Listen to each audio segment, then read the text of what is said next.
Paglampas ng 50, hindi na nagbibigay ng babala ang buhay, nagbibigay na ito ng konsekwensya. Makinig ka, dahil ang mga prinsipyong ito hindi lang magpoprotekta sa hinaharap mo.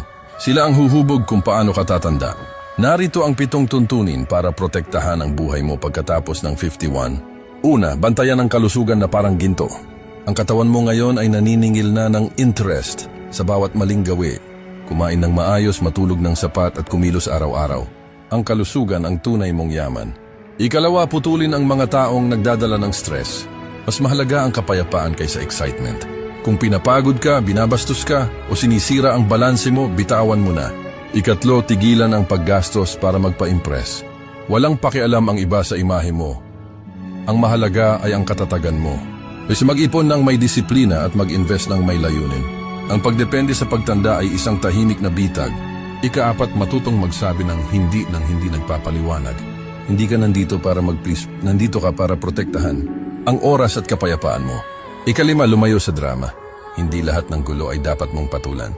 Hindi lahat ng opinyon ay dapat mong sagutin. Yang enerhiya mo ay mahalaga, gamitin ito ng tama.